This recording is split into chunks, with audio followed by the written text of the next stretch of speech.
The Black Star, they've booked a date with their Nigerian counterpart in the ongoing Championship of African Nations taking place in South Africa.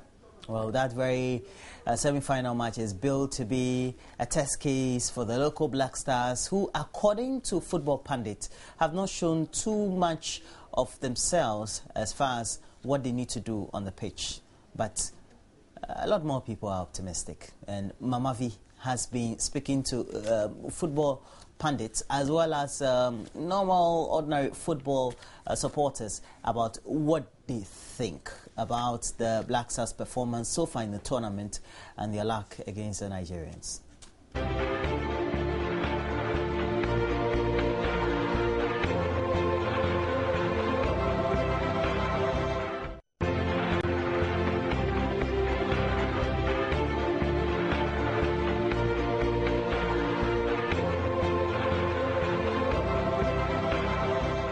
Our local Black Stars will be playing Nigeria, the Super Eagles of Nigeria, in the ongoing CHAN tournament in South Africa at 6:30 exactly today.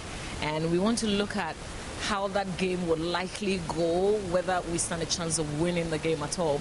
And with me here is Ebenezer Kwesi Sefa. He's a coach and a scout, and he will help us better understand this evening's game. Coach, thank you for your time. So, we didn't start particularly well. Does it matter now? We're into the semi-finals.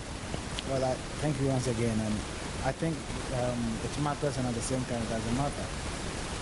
Ghana went into this particular tournament by leaving Ghana 26, going to Namibia for camping before getting into South Africa.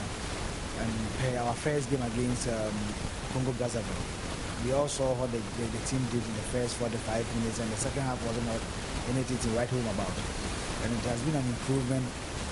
First game against Congo Brazzaville, the second game against the Libyans, and then the third game against Ethiopia. I think the team did very well, especially in the second half against Ethiopia. And then coming to play Congo DR in the quarterfinals, we all saw what the boys did. With the character and their mental toughness, I think they did extremely well by going through to the semi-finals to face Nigeria today. Okay, but with all the troubles, we still topped our table with 7 points. Okay, so let's critically look at our game with Nigeria. Nigeria is in good form, I hear. Well, you cannot take anything away from Nigeria. They've scored a total of 12 goals in 4 games, and they've conceded enough. Ghana has scored a total of 4 goals and conceded 1 goal. And I see Ghana as the best defensive team in the CHAN tournament. Just only 1 goal has entered Ghana's net. That should tell you that the defensive organization of the Ghanaian team is very intact. As much as Nigeria has a very good attacking machinery, they also had a defensive which I think are a little bit porous. And comes to the game tonight at 6:30. I think the Ghanaian team are psyched up. They are ready for battle. And I think the games between Ghana and Nigeria is not a form guide. And what I know about the Nigerian team, they have the likes of Ejike. They have Ejike, they have Salami, and then Rabiu Ali. These are guys in the Nigerian team that on a very good day can cause havoc to any team. But what I know about the coach of the local Black Stars, Maswa Kunedu, and his able, so I think they are battle ready. And talking to him before I entered here, he was telling me about the injury situation in camp as our dependable defender, Kwabena Duso, and he was ready for the game.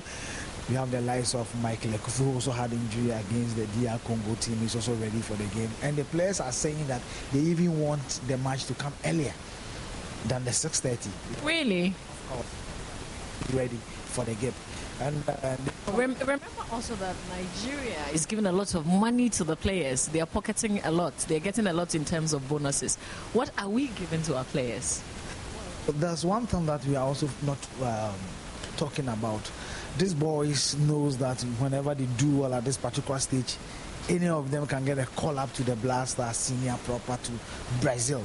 And hey, Kwesi Appiah, the senior team head coach, is still there. He's also in South Africa in camp with Maxwell. And the players, what they are doing, like Yaya Mohammed, who has won 2 MVP in the 4 matches that he has played. You look at our goalkeeper, Stephen Adams. So they are aware that with a little push, they may also have a call up to the senior national team. Yes, as much as I know, the sports minister of the Nigerian FA or the Nigerian team has promised them $100,000. I agree with you. It's a lot of money.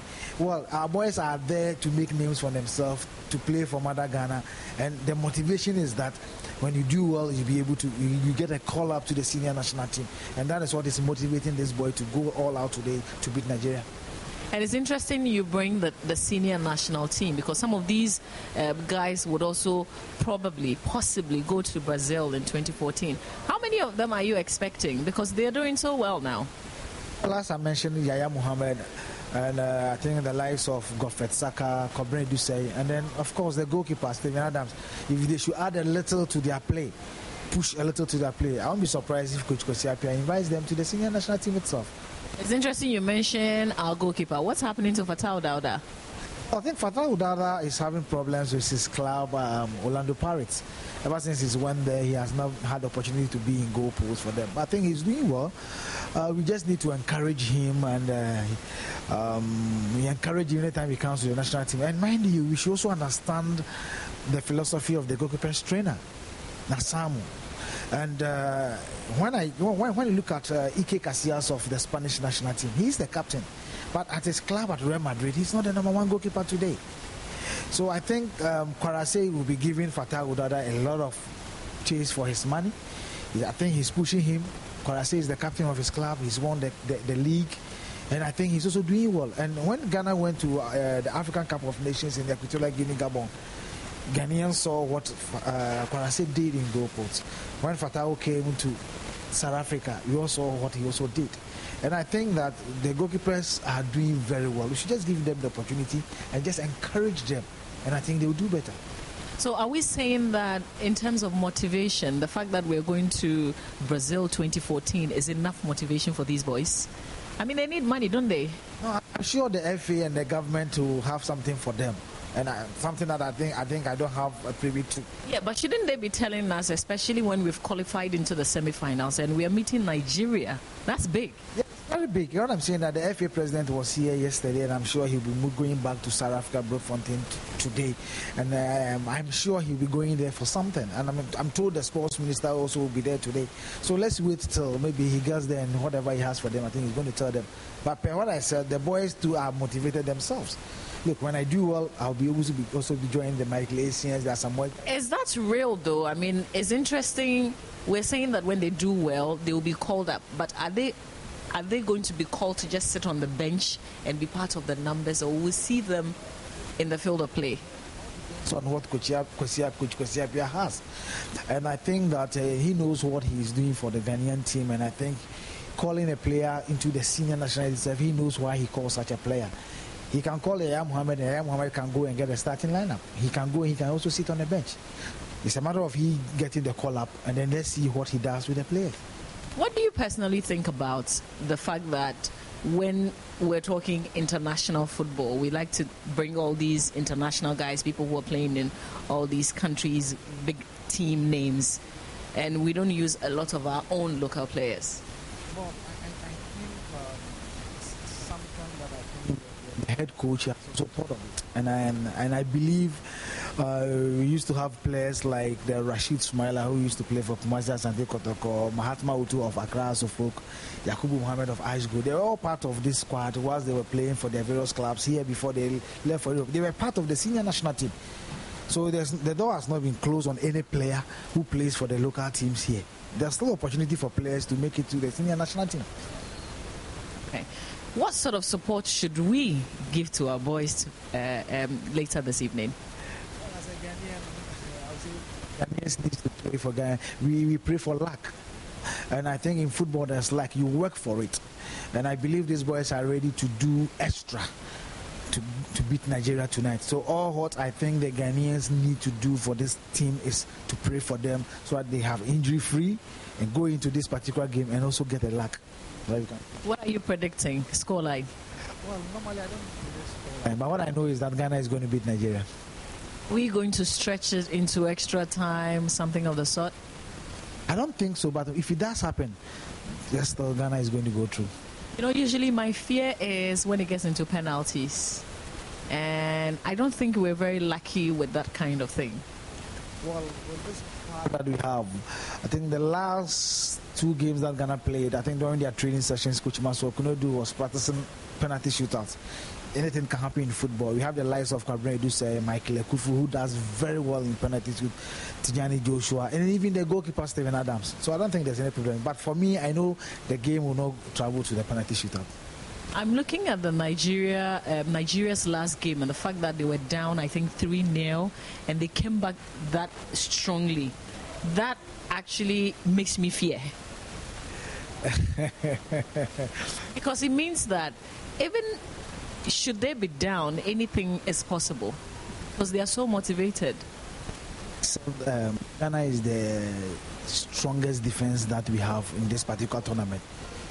So this level, Ghana has conceded only 1 goal.